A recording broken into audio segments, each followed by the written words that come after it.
Jason, ബിജെപിയുടെ മുതിർന്ന നേതാക്കൾ എല്ലാവരും തന്നെ ഉണ്ടല്ലോ. നമുക്ക് ആദ്യഘട്ടത്തിൽ തന്നെ കാര്യങ്ങൾ വ്യക്തമായിരുന്നു. സി മുകുന്ദൻ CPI-യുമായി ഇടഞ്ഞു നിൽക്കുന്ന ആദ്യഘട്ടം മുതൽ ആദ്യം സി മുകുന്ദനെ സമീപിച്ച് BJP നേതൃത്വമാണ്. BJP നേതൃത്വം പലതവണ ചർച്ചകൾക്ക് തയ്യാറായെങ്കിൽ പോലും മുകുന്ദൻ അതിന് തയ്യാറായിരുന്നില്ല. അതേസമയം തന്നെ കോൺഗ്രസ് നേതൃത്വം വലിയ പ്രതീക്ഷകൾ സി മുകുന്ദൻ നൽകി. ആ പ്രതീക്ഷകൾ പക്ഷെ അവസാന ഘട്ടമായപ്പോഴേക്കും അത് അവർ കൈയൊഴിയുന്ന സ്ഥിതി വന്നു. ഈ പശ്ചാത്തലത്തിലാണ് രാഷ്ട്രീയ അഭയമില്ലാതെ ഇനി സി മുകുന്ദന് മുന്നോട്ട് പോകാനാകില്ല. പ്രത്യേകിച്ച് CPI കൈയൊഴിഞ്ഞു, കോൺഗ്രസും കൈയൊഴിഞ്ഞു, രാഷ്ട്രീയമായി മറ്റൊരു സംവിധാനത്തിലേക്ക് പോകാൻ കഴിയാത്തൊരു സാഹചര്യം വന്നു. ഈ പശ്ചാത്തലത്തിലാണ് വീണ്ടും BJP നേതൃത്വം സി മുകുന്ദനെ സമീപിക്കുന്നത്. സി മുകുന്ദൻ അപ്പോൾ കൈകൊടുക്കുന്നു.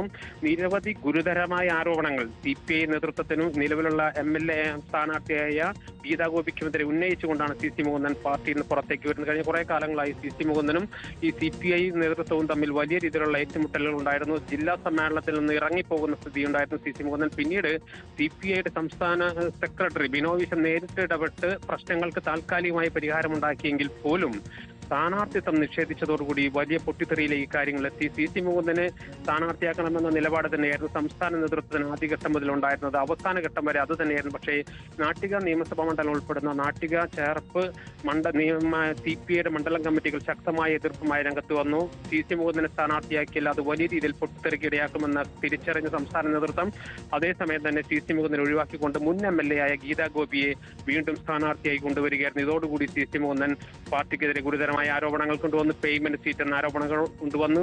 ഗീതാ ഗോപിക്കെതിരെ MLA ആയിരിക്കുന്ന കാലത്ത് അവരുടെ മകളുടെ വിവാഹവുമായി ബന്ധപ്പെട്ട് 225 പവൻ സ്വർണം നൽകിക്കൊണ്ട് വിവാഹം നടത്തിയെന്ന ഗുരുതരമായ ആരോപണം കൊണ്ടുവന്നു. അങ്ങനെ ആ പാർട്ടി നേതാക്കൾക്കും നിലവിലുള്ള സ്ഥാനാർത്ഥിക്കുമെതിരെ ഗുരുതരമായ ആരോപണം ഉന്നയിച്ചുകൊണ്ടാണ് പാർട്ടിയിൽ നിന്ന് പുറത്തേക്ക് വരുന്നത്. പിന്നീട് പാർട്ടി അദ്ദേഹത്തെ പുറത്താക്കുകയായിരുന്നു. പിന്നീടാണ് കോൺഗ്രസുമായി ചർച്ചകൾ പുരോഗമിക്കുന്നത്. ഡൽഹിയിൽ വരെ പോയി 2 ദിവസം താമസിച്ച് സി മുകുന്ദൻ, പക്ഷേ അപ്പോഴൊന്നും കോൺഗ്രസ് നേതൃത്വം കാര്യമായ രീതിയിൽ പരിഗണിക്കാൻ തയ്യാറായില്ല. അതോടൊപ്പം തന്നെ പ്രാദേശികമായ ചില എതിർപ്പുകൾ കൂടി ഉയർന്നു വന്നു. ഈ പശ്ചാത്തലത്തിലാണ് കോൺഗ്രസ് സ്വന്തമായ സ്ഥാനാർത്ഥിയെ പ്രഖ്യാപിക്കുന്ന സ്ഥിതിയിലേക്ക് കാര്യങ്ങളെത്തി. അതോടുകൂടി സി മുകുന്ദന് രാഷ്ട്രീയമായ മറ്റൊരു മാർഗമില്ലാത്ത സ്ഥിതി വന്നു. BJP നേതൃത്വം വീണ്ടും ബന്ധപ്പെട്ടു. ഇതോടുകൂടി കാര്യങ്ങൾ വ്യക്തത വരികയായിരുന്നു. മുൻ MLA കൂടിയ വൈക്കം മുൻ MLA കൂടിയായ അജിത്ത് ഇപ്പോൾ BJP-യിൽ ചേർന്നിട്ടുണ്ട്. ഗുരുവായൂർ ദേവസ്വം മെമ്പറായിരുന്നു.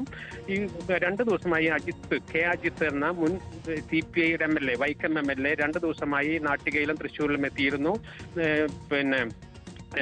മുകുന്ദനുമായി നിരന്തരമായ ചർച്ചകൾ നടത്തി വന്നിരുന്നു. ഇതിന്റെ കൂടി പശ്ചാത്തലത്തിലാണ് വ്യക്തമായ ഉറപ്പുകളുടെ അടിസ്ഥാനത്തിലാണ് സി മുകുന്ദൻ BJP-യിലേക്ക് പോകുന്നത്. ഇനി BJP സ്ഥാനാർത്ഥിത്വം എത്രമാത്രം ഈ തെരഞ്ഞെടുപ്പിൽ LDF-നെ ബാധിക്കുമെന്നതാണ് ഏവരും ഉറ്റുനോക്കുന്നത്. കാരണം സജീഷ് കൂടി വിവരങ്ങളുമായി നമ്മളോടൊപ്പം സജീഷ്, 10-33,000 വോട്ടുള്ളതാണ് നാട്ടികയിൽ BJP-ക്ക്. അതിനോടൊപ്പം സി മുകുന്ദൻ സ്ഥാനാർത്ഥിയായി വരുമ്പോൾ CPI-യുടെ വോട്ടിൽ ഒരു ഇടിവുണ്ടാകും, അത് അനുകൂലമാകുമെന്നുള്ളതൊക്കെയാണ് BJP-യുടെ കണക്കുകൂട്ടലുകൾ. സാധ്യത എന്താണ്? മാധു, ഒരു പ്രധാനപ്പെട്ട കാര്യം നേരത്തെ മാധു സൂചിപ്പിച്ചതുപോലെ തന്നെ 2021 നിയമസഭാ തെരഞ്ഞെടുപ്പിൽ BJP-ക്ക് ഏതാണ്ട് 33,000 ചില്ലാണം വോട്ടുകൾ നേടിയൊരു മണ്ഡലമാണ് നാട്ടിക. കോൺഗ്രസിനേക്കാൾ 10,000 വോട്ടുകൾ മാത്രം കുറവാണ് അവിടെ BJP-ക്ക് ഉണ്ടായിരുന്നത്. സ്വാഭാവികമായിട്ടും സി മുകുന്ദൻ പോലുള്ളൊരു നേതാവ്, നേരത്തെ ജെയ്സൺ പറഞ്ഞതുപോലെ നാട്ടികയിൽ വലിയ ജനസമ്മതിയിലൊരു നേതാവാണ് സി മുകുന്ദൻ. അപ്പോൾ ആ രീതിയിൽ ജനസമ്മതിയിലൊരു നേതാവായ സി മുകുന്ദനെ ഇപ്പുറം എത്തിച്ചു കഴിഞ്ഞാൽ അത് വലിയ തോതിലുള്ള വോട്ട് ചോർച്ച ഇടതുപക്ഷത്തിനുണ്ടാകും എന്നൊരു വിലയിരുത്തൽ BJP-ക്ക് ഉണ്ട്. മാത്രമല്ല, വേണമെങ്കിൽ മണ്ഡലത്തിൽ 2ാം സ്ഥാനത്തേക്ക് എത്താൻ സാധിക്കും എന്നൊരു വിലയിരുത്തലും BJP-ക്ക് ഉണ്ടാകും. അതുകൊണ്ട് തന്നെയാണ് സി മുകുന്ദൻ എത്രയും വേഗം പാർട്ടിയിൽ എത്തിക്കുക. കോൺഗ്രസ് കൂടി കൈവിട്ടതോടുകൂടി സി മുകുന്ദന് മുന്നിൽ മറ്റു രാഷ്ട്രീയ ഭാവികൾ ഒന്നും തന്നെയില്ല. സ്വാഭാവികമായിട്ടും മുകുന്ദൻ തന്നെ BJP നേതൃത്വത്തെ അങ്ങോട്ട് ബന്ധപ്പെട്ടതായതാണ് ലഭിക്കുന്ന വിവരം.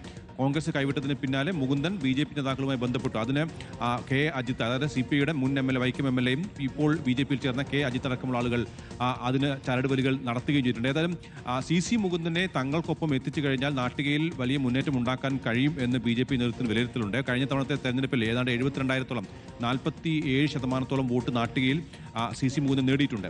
ആ ജനസമ്മതി ഈ തവണ ഉപയോഗിക്കാനും ആ തെരഞ്ഞെടുപ്പിൽ വലിയ മുന്നേറ്റമുണ്ടാക്കി 2ാം സ്ഥാനമെങ്കിലും പിടിക്കാൻ കഴിയുമെന്നൊരു BJP നേതൃത്വത്തിന് വിലയിരുത്തലുണ്ട്. വലിയ പ്രതീക്ഷയിലാണ് BJP സ്ഥാനാർത്ഥിയായ സി മുകുന്ദൻ നാട്ടികയിൽ ഉണ്ടാകുമെന്നാണ് നമുക്ക് ഈ ഘട്ടത്തിൽ മനസ്സിലാക്കാൻ കഴിയുന്നത്. BJP-യുടെ മുതിർന്ന നേതാക്കൾ N Radhakrishnan, K Aneesh, advocate B Gopalakrishnan എന്നിവരെല്ലാവരും ചേർന്നാണ് വലിയ സ്വീകരണം സി മുകുന്ദന് ജില്ലാ കമ്മിറ്റി ഓഫീസിൽ നൽകിയിരിക്കുന്നത്.